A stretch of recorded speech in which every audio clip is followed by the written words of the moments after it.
안녕하십니까. 해월TV 정상호입니다. 징기스칸이 케레이트를 정복한 후 농공 행상을 할 때 1순위가 누구였을까요? 수행원만 데리고 옹칸에게 가던 징기스칸을 말린 먹리크, 수많은 전투에서 종횡무진하게 활약한 주루체데이, 이런 사람들을 우선 떠올릴 수 있겠죠. 그러나 징기스칸의 선택은 이들 측근이 아니었습니다. 징기스칸을 배신한 알탄의 말 사육자였던 바다이 키실리크 두 사람이었죠. 15편을 보신 분은 기억하시겠지만 이들이 옹칸의 습격 계획을 알려주지 않았다면 징기스칸은 죽은 목숨이었잖아요. 징기스칸이 이들에게 내린 포상이 무엇이었느냐? 우선 옹칸이 황금 장막과 황금 술통, 잔들을 하나 건드리지 않고 관리자까지 포함해 모두 하사합니다. 자신이 한두 개 가질 만도 한데 그런 것 없죠. 또 말 사육자가 감히 칸이 것을 이런 신분 계급 따지지 않는 겁니다. 오직 공정만 따져 화끈하게 주는 거죠. 또 권위의 상징인 활과 화살을 늘 차고 칸의 연회에서 어터크, 건배하는 지위를 부여합니다. 그에 걸맞게 사람들과 재물까지 딸려주는 것은 물론이죠. 특히 그런 특권과 부귀가 당대만이 아니라 자손 대대로 이어지도록 조치합니다. 은공을 확실하게 보답하는 거죠. 통큰 리더십이죠. 이렇게 화끈하게 보상하니까 헌신적으로 충성하는 것이죠. 한편 나이만이 전초부대장 코리 수베치는 자기가 옹칸이라고 주장한 한 노인을 죽였다는 사실을 조정에 보고합니다. 여기서 잠시 나이만이 사정을 봐야겠는데요. 나이만은 투르크계로 기독교 분파인 네스토리우스교를 믿고 있었습니다. 위치가 실크로드 옆이다 보니까 외부 문물을 접할 기회가 많았죠. 그래서 위그르 문자를 도입해 쓰고 백성과 군사도 많아 몽골 고원의 최강 부족이었습니다. 그러나 국가 리더십이 아킬레스건이었죠. 통치자인 타양칸이 정무에 관심이 없고 유약했습니다. 계모였던 구르베수가 내정을 장악하고 있었죠. 더구나 이 둘의 관계가 애매모호합니다. 몽골 비사는 구르베수가 타양칸이 어머니라고 합니다. 그러나 신원사는 타양칸의 아버지 이난차 칸이 젊은 카툰이었다가 타양칸이 카툰이 된 것으로 기록하고 있습니다. 해열은 신원사의 기록이 신빙성이 있는 것 같아 그에 따르도록 하겠습니다. 아무튼 수베치 보고를 받은 구르베수는 그 목을 잘라 가져오도록 하죠. 확인해보니 분명 옹칸이거든요. 흰 벨트 위에 머리를 놓고 제사를 올려주죠. 그런데 그때 옹칸이 머리통이 웃는 것이었습니다. 적어도 타양칸은 그렇게 생각한 것이죠. 타양칸이 불길하다고 화를 내면서 그 머리를 발로 차 부숴 짓밟아 버립니다. 칸이 죽은 이웃나라 칸이 머리통을 가지고 난리를 치고 있으니까 기가 찰 노릇이죠. 선대 칸부터 활약했던 노장군 사부락이 그때는 늙어서 은퇴해 있던 상태였는데요. 타양칸에게 직언을 합니다. 고인이 된 칸의 머리를 칼로 잘라오더니 이제 부숴버렸다. 어찌 그럴 수 있냐? 선대 칸이 살아계실 때 아들이 유약하다고 걱정했는데 지금 구르베수 카툰이 백성을 다스리는 것은 가혹하기만 하다. 그런데도 사냥에 빠져 정무에는 일도 관심이 없다. 이쯤 되면 대개 칸이 화를 내며 저놈을 당장 이런 식으로 전개가 되잖아요. 그러나 타양칸도 사부락을 함부로 대하기는 어려웠던 모양입니다. 대신 허세를 부리죠. 동쪽에 한 줌도 안 되는 몽골족이 설치고 있는데 하늘에 두 개의 태양이 있을 순 없다. 가서 몽골족을 잡아오자. 잠자코 있던 구르베수가 장단을 맞춥니다. 몽골족은 몸에서 냄새가 나고 옷도 더럽다. 사내들을 잡아오면 우리까지 더러워지니까 몇몇 여자들만 데리고 와 몸을 씻겨 소젖과 양젖을 짜게 하자. 구르베수가 찬성하자 타양칸이 힘을 얻었던지 무슨 말이 더 필요하냐? 당장 가서 놈의 화살통을 뺏어오자 선언합니다. 백전노장인 사부락이 간곡히 타이릅니다. 칸은 지금 말이 지나치다. 신중해야 한다. 그러나 타양칸은 전쟁을 밀어붙이죠. 나이만과 혈통이 가까운 엉쿠투족에게 사신을 보내 동맹을 요청합니다. 나이 오른손이 되어 얼마 되지 않는 몽골군이 화살통들을 뺏어오자. 서로 군사를 거느리고 만나자. 그런데 타양칸은 몽골군이 수가 적다고 계속 말하고 있죠. 그것이 약점이라고 본 것이죠. 징기스칸의 병력은 2만여 명이 채 안 됐지만 나이 많은 선업의 규모였거든요. 또 타양칸은 징기스칸 군이 몽골 부의 일부인 보르지긴 씨족만이라고 착각했죠. 자무카와 알탄 같은 또 다른 몽골 세력은 자신에게 귀순해 있으니까 얕본 것이죠. 그러나 그것은 초원이 전통적인 셈법일 뿐이죠.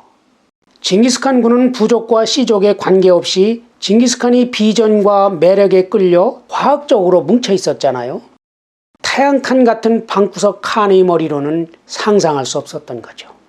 반면 엉쿠투는 무력은 약했지만 판세를 읽는 데는 나이만보다 몇 수 위였습니다. 나는 그대의 오른손이 될 수 없다. 타양칸이 요청을 거절하고 징기스칸에게 사신을 보내 기밀을 알려주죠. 타양칸이 당신들이 화살통을 빼앗으려 한다. 조심해라.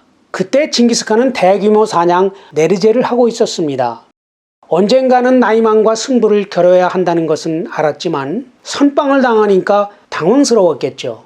사냥을 중단하고 긴급 회의를 소집합니다. 의견이 나뉘는데 대다수는 우리 거세마가 야위였다. 지금 무슨 행동을 취할 수 없다. 이런 것이었죠. 그러나 징기스칸의 동생인 테무게와 벨구테이는 전마들이 야위였다는 것은 구실이다. 화살통을 빼앗긴다면 살아도 무슨 소용이냐. 나이만이 백성이 많다고 큰소리치는데 우리가 진격만 하면 말대를 놔두고 달아날 것이다. 출전하자.